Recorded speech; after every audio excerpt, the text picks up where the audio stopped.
Hello chess friends, this is Nazmijan. In this video, I will try to cover the clash of the titans, Garry Kasparov and Magnus Carlsen. In Euro of 2004, as a 13-year-old chess prodigy, Magnus Carlsen had to face one of the greatest players of all times, Garry Kasparov, in a 2-game rapid match in Reykjavik. In the first game, Carlsen came very close beating his great opponent, but although Kasparov was a pawn down, he managed to draw the game. Since this was the first round of the knockout tournament, only one player could advance to the second round, and Carlsen pushed too hard to beat Kasparov with white pieces to no avail, and he lost second game badly and eliminated from the tournament. Okay, let's go with the moves. In the first game, Carlsen was white and Kasparov black. Carlsen opens the game with the move d4, and game becomes Slav defense. And Kasparov has the preference for the move e6 instead of going for the mainline Slav with the move d takes c4. After e6, this is called semi-Slav variation. In this type of positions, the main problem for black is c8 bishop, and if he solves the problem of c8 bishop, generally he is considered to be equalized the game here. Let's see. Carlsen played the move bishop g5, and it's also possible to play e3 in order to go for the Meran setup, or after e3, knight d7. One of the most popular lines is Carpeau Variation with queen c2. Carlsen goes for one of the sharpest tries in this line, bishop g5, and black has many options here. The first option is to take on c4. This is called Botvinnik Variation, and which is a very sharp line, which goes like this: e5, h6, and g5, temporary sacrifice on g5, bishop g5, and white can take here or play g3. And this is one of the most complicated lines in chess theory. There is also another line which is called Moscow variation, starting with the move h6. White can take on f6 or play bishop h4, the sharpest try here. And black's idea is to preserve his extra pawn with the move b5 here. This was tested several times in Grandmaster practice. And in the game, Kasparov played the move knight bd7. His idea is to play queen a5 and to go for the Cambridge Springs variation. White can still deviate from this line by playing c takes d5, and this is called Carlsbad structure after e3.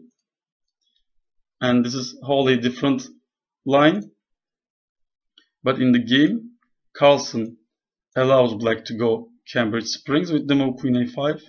In the Cambridge Springs, black's idea is to pin this knight and attack immediately with the moves knight e4 and bishop b4, try to create some immediate counterplay over the c3 knight. And for this reason, white has two main options. One is the game continuation, knight d2, trying to unpin this knight and trying to keep this e4 square protected. And the other main line is c takes d5, probably the sharpest try here after knight takes d5. The idea is to create a strong pawn center after playing e4, bishop d3, and white will generally try to create kingside attack with strong pawns in the center. But Carlsen goes for the classical main line knight d2, which can be seen in the games of Capablanca and Alekhine in the World Championship match in 1927. And also this produces 3 decisive results in that match. Kasparov played the move bishop b4. There is also another mainline d takes c4 in order to immediately attack this g5 bishop, and after, let's say, takes, knight takes c4, queen c7, this is another story. Black's idea is to open up the position for his two bishops in the future with the moves c5 or e5. And Kasparov played the move bishop b4 in that position, attacking the c3 knight, queen c2, protecting c3 square, and also gives some protection on the e4 square. Castles, and Carlsen played the move bishop e2. Of course, it's a big blunder to play bishop d3, one of the very well-known tricks in Cambridge Springs variation. Black can win immediately by taking on c4, double attack on these two bishops. White cannot avoid material losses by playing this because there's an in-between move. C takes d3, attacking the queen, and after takes, knight takes, black is a piece up and a winning position. So bishop e2 was played, and black has many possibilities here. One is d takes c4, immediately resolving the tension in the center, attacking the g5 bishop. After takes, knight takes, queen c7, a3. This is one of the main lines in Cambridge Springs. Black has two bishops, and he will try to open up in the center for using the advantage of two bishops. But this will not be so easy, and white is also his trumps, his center, and also his active pieces located in the center and queen. So this is a double-edged position, and this was tested many times in Grandmaster practice. There is also another possibility of playing c5. This is with a whole different idea, by playing b6 and bishop b7 and trying to locate the bishop on the long diagonal. But Kasparov played the move e5, e6, e5 in order to activate and solve this problem, bishop on c8, and try to break the white's pawn chain in the center. And white castled here. Of course, d takes e5 gives white nothing. Of course, black will not take on e5. There's stronger move, knight e4, attacking here, and after takes, black will take on e5, and he will get an easier game, probably followed by bishop c3 and take on e5. He has no problems here. So for this reason, Carlsen after e5 castled, and e takes d4, and Carlsen played the move knight b3. It's of course e takes d4. White has nothing after d takes c4, attacking here, takes, and black has two bishops, and now the position is opened. White has a weak pawn on d4, and with exchange of one minor pieces, this pawn gets a bit more weak, and so for this reason, this exchange doesn't give white too much. After e takes d4, white has to do something, and he does it with knight b3, attacking the queen, and Kasparov played the move queen b6. It's also possible to play queen c7 because in the game Kasparov played queen b6 and queen c7 two moves later. But in this case, white can take on d4 with his knight, and this knight has great scope in the center. He can go f5 square, and he's strongly centralized on d4 square. Let's say after takes, bishop takes, white has very well centralized pieces, and black still couldn't solve his problem, bishop on c8. And Kasparov played the move queen b6 here, e takes d4, d takes c4, bishop takes c4. With these exchanges, black creates a weak, isolated d4 pawn, but this pawn now is not a weakness for white. It tricks the black knight on d7 and protecting e5 and c5 squares for his pieces. And black will try to solve his problem piece c8 bishop by playing a knight move, but he cannot move anywhere for now, and he will try to do that in the future. Kasparov starts the action with the move a5. He wants to play a4 and try to take this pawn. And white has to play a4 himself and queen c7. As I mentioned, black has nowhere to play this knight, and he will try to do that with the move knight b6 and attacking this c4 bishop. And rook e1, bringing the last piece into play and getting the control of the open e file. And h6 was played, attacking this strong bishop, which creates problems on the f6 knight. Of course, Carlsen doesn't resolve the tension and played the move bishop h4. And Kasparov played a very important move, bishop d6. Why important? Because black also needs some weaknesses in order to create counterplays. So for this reason, bishop d6 is trying to create a weakness on white's camp. h3 has to be played. And Kasparov played the move, more or less only move, knight b6. It's of course never possible to play g5 move, because there's queen g6 winning immediately. The strong bishop pins the f7 pawn.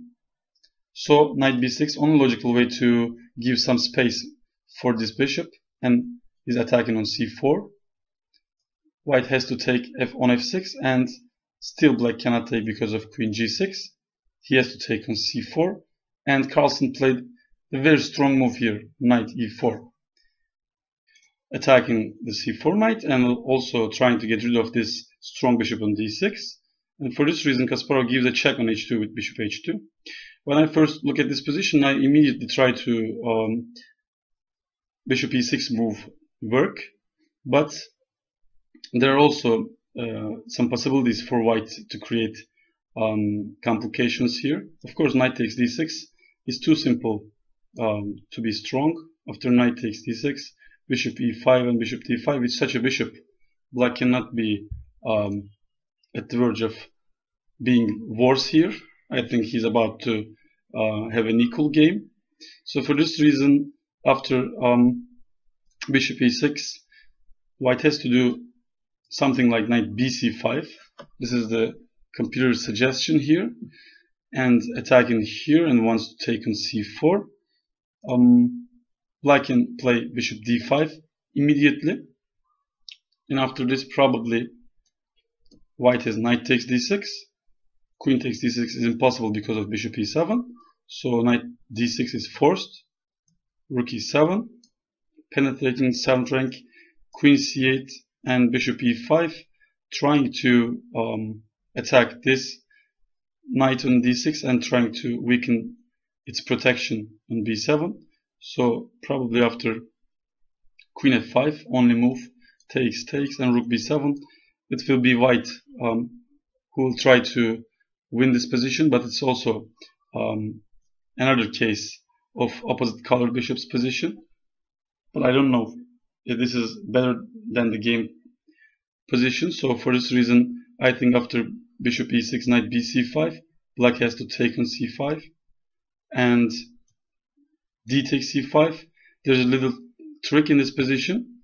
Black cannot take on h6 because there is a very strong blow after knight f6, king g7, because after here there is a checkmate on h7. So he has to play king g7, but this time there is this strong blow here.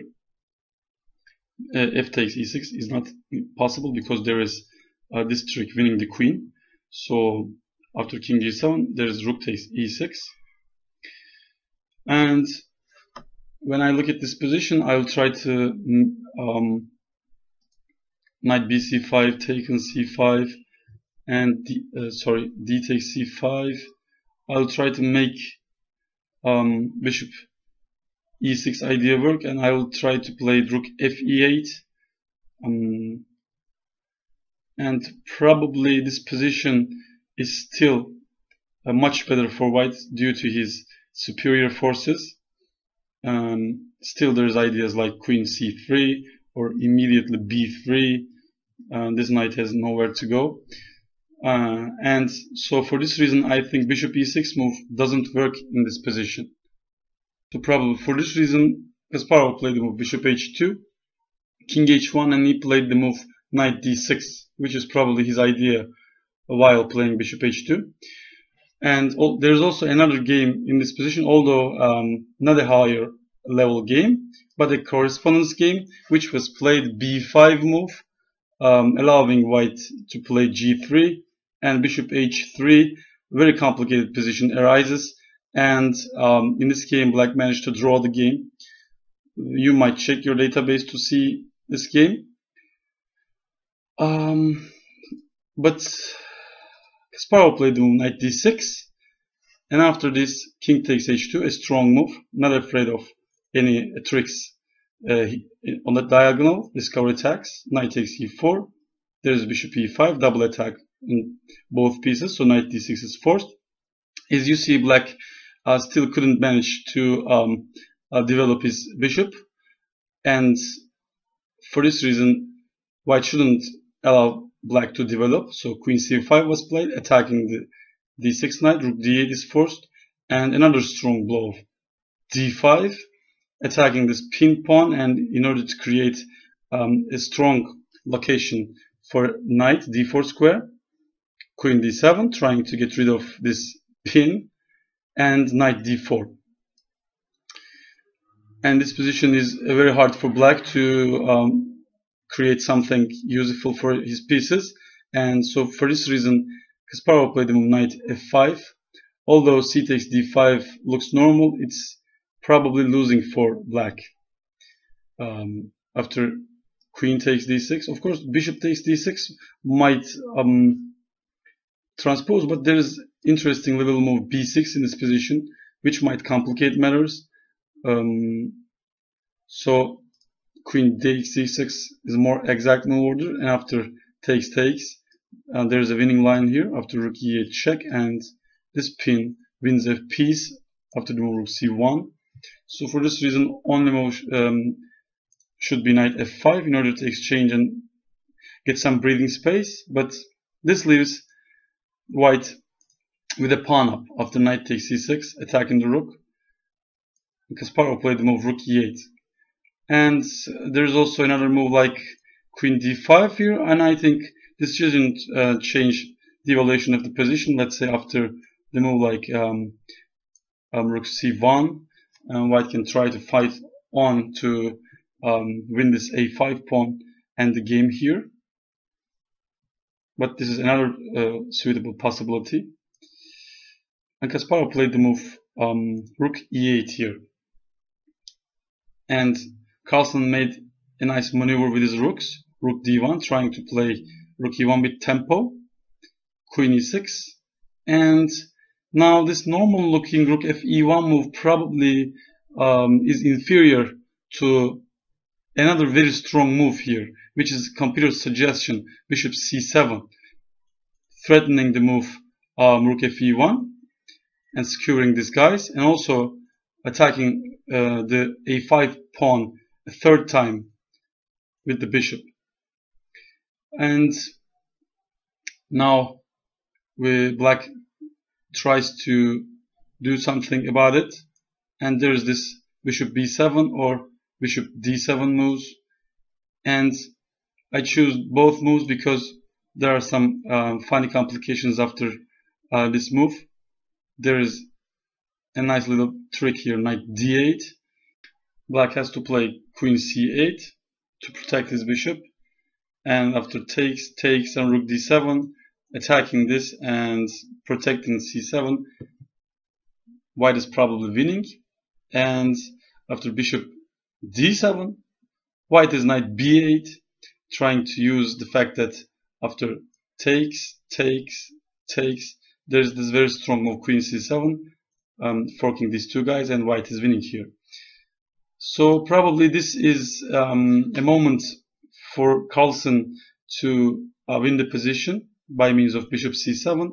Of course, black has better ways to go, like queen b3, counter-attacking white pawns on the queen side and getting rid of this threat rook fe1.